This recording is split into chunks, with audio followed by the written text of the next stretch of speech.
Friend, ज्योतिष kitchen and Indian culture में आपका स्वागत है। तो आज है पंचमी के दिन क्या क्या किया जाता है, भगवान को प्रसाद में क्या रखा जाता है, पूजा कैसे की जाती है, तो वही मैं आपको पूरा आज बताने वाली हूँ। तो मैंने पहले तोड़ लिया हजार मगरे के फूल जो कि मेरे ही आंगन में लगे हुए हैं। फिर मैंने लिया धतूरे के पत्ते, क्योंकि फूल लगा हुआ नहीं था तो हम धतूरे के पत्ते भी चढ़ा सकते हैं। शमी पत्र जो कि मेरे ही आंगन में था वो भी मैंने तोड़ लिया है। मैंने पूजा की सारी तैयारी कर ली है क्योंकि मुझे मंदिर जाना था, इसलिए इसके बाद मैं मंदिर गई। मंदिर जाने के लिए मुझे जो भी पूजा के लिए सामान चाहिए था उसकी तैयारी मैंने पहले से कर रखी थी।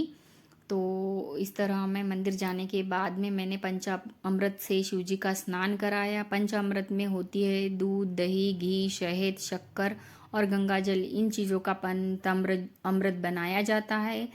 तो मैंने पंचामृत से स्नान कराया, फिर मैंने जल से स्नान कराया शिव जी का। उसके बाद में मैंने चावल अर्पित किए शिव जी को, जो कि कहीं से भी टूटे कटे ना हो, खड़े ही चावल चढ़ाने चाहिए शिव जी को। खंडित चीज़ें बिल्कुल भी पसंद नहीं हैं। मुझे वहाँ पर धतूरे का फूल भी मिल गया क्योंकि शिव जी के मंदिर के पास में ही धतूरे का फूल का झाड़ भी है। मैंने फिर शिव जी के ऊपर चंदन लगाया, अबीर, गुलाल, अष्टगंध, ये सारी चीज़ें मैंने शिव जी को चढ़ाई। और चावल के दाने भी चढ़ाए, धतूरे का फूल, धतूरा, ये सारी चीज़ों से मैंने भगवान की पूजा की।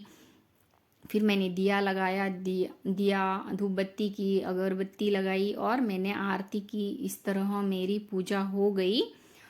तो इस तरह हम शिव जी के मंदिर में शिव जी की पूजा कर सकते हैं, चाहे वो सावन सोमवार की पूजा हो या फिर हम जब भी जाए तो हम इस तरह शिव जी के मंदिर में पूजा कर सकते हैं। क्योंकि मैं नागपंचमी के दिन गई थी और उस दिन सोमवार भी था, तो मैंने वहाँ पर दूध दूध भी लेकर गई थी शिव जी के लिए। इस दिन दूध चढ़ाना चाहिए शिव जी के मंदिर में, बहुत ही शुभ माना गया है। इससे नाग देवता बहुत ही खुश हो जाते हैं। इसीलिए मैं शिव मंदिर गई थी, ताकि मेरी उस दिन दोनों भी पूजा थी, नागपंचमी की और सावन सोमवार की। तो मैंने सबसे पहले मंदिर जाके इस तरह शिव जी की पूजा की।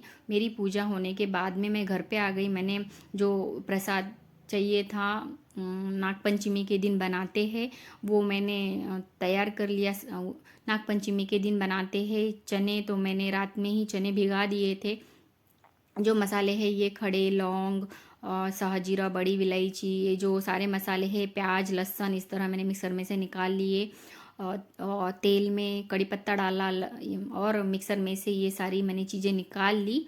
कड़ी पत्ता होने के बाद में मैंने इसमें मसाला डाला, हल्दी डाली, लाल मिर्च डाली और धनिया पाउडर 2 चम्मच डाला। इस तरह हमारी चने जो बनाते हैं उसकी ग्रेवी मैंने तैयार कर लिया और इसे अच्छे से भूंज लिया। फिर मैंने इसमें डाले काबुली चने जो कि मैंने रात में भिगा के रखे थे। इसके बाद हमें कुकर का ढक्कन लगा लेना चाहिए।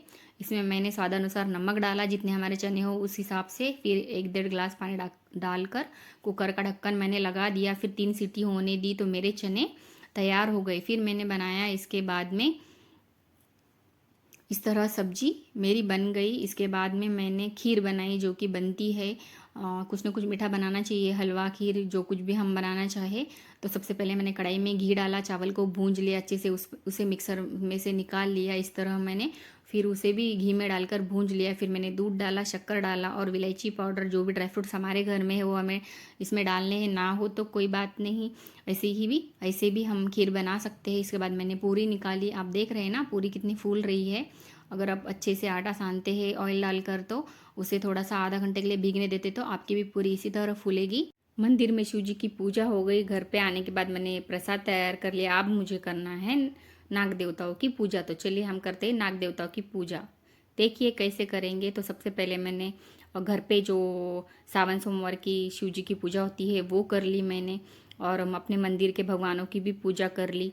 और तैयारी मैंने पहले से कर रखी थी, जैसे फूल, पूरी पूजा की थाली, ये सारा जो सामान चाहिए था मुझे पूजा के लिए, बेलपत्री, वो सारा मैंने इकट्ठे रख लिया। भगवान को जो भोग लगाना था वो भी मैंने एक जगह रख लिया था। इस तरह मैंने पूजा की तैयारी कर ली, रंगोली डाल ली है।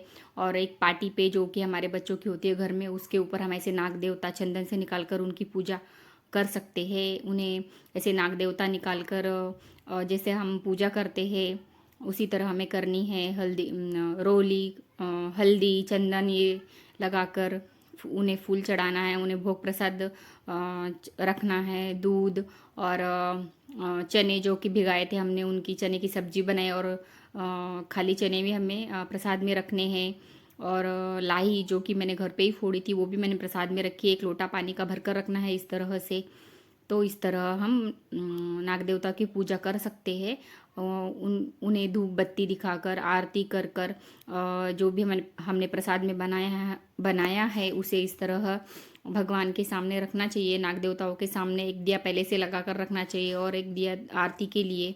इस तरह मैंने दूध भी रखा। तो नाग देवता की पूजा भी मेरी इस तरह हो गई है। इसी तरह आप भी पंचमी के दिन नाग देवताओं की पूजा कर सकते हैं।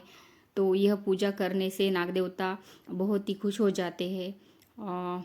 सफ़ेद फूल, इस तरह वस्त्र वगैरह भी चढ़ाना चाहिए नाग देवताओं को। तो कितनी अच्छी लग रही है हमारी पूजा, और नाग देवता भी कितने अच्छे लग रहे हैं। इसी तरह हम नाग देवताओं की पूजा घर पर भी कर सकते हैं। और हमें वारुल की पूजा करने के लिए भी हम जा सकते हैं। अगर हमारे आसपास अगर जो नाग देवता के घर होते हैं उसमें वो रहते हैं, उन्हें वारुल बोलते हैं, वहीं पे जाकर हम उनकी पूजा भी कर सकते हैं। वहाँ पे दूध, लाई, फुटाने जो भी हमें चढ़ाना है वो हम लेकर जाकर उनकी पूजा कर सकते हैं। यह पंचमी के दिन बहुत ही शुभ माना गया है। इसके बाद मैंने 108 माला का जाप किया। तो इस तरह मेरी नाग देवताओं की पूजा पूरी हुई। फिर मैं हमारे जो कुलदैवत है गाजी मियाँ बाबा, उनकी भी पूजा मैंने पूरी की। तो इस तरह मेरी सारे देवताओं की पूजा पूरी हो गई। मंदिर में भी की, घर के मंदिर के भगवान की, नाग देवताओं की, गाजी माँ बाबा की पूजा की, और जो मैंने सावन सोमवार का उपवास पकड़ा वो भी की। इसके बाद मेरे बच्चे आ गए थे स्कूल से, उन्होंने खाना खाया, फिर वो स्कूल और चले गए। इसके बाद मैंने देखा कि कुछ आवाज़ें आ रही है, तो मेरे घर के बाहर इतने सारे बंदर आ गए थे इकट्ठे, उनकी मस्ती चालू थी। मैंने हकालने की उन्हें कोशिश भी की, लेकिन वो गए ही नहीं। मेरे जो भी पेड़ पौधे थे उनको इन्होंने तहस नहस कर दिया। इनकी मस्ती ऐसे ही चालू थी। बच्चे भी इन्हें देख देख कर खुश हो रहे थे। एक इकट्ठा ही 7-8 बंदर एक साथ आ गए थे। आप देख रहे हैं बंदरों का झुंड ही है। ये हमेशा इस तरह ही आके परेशान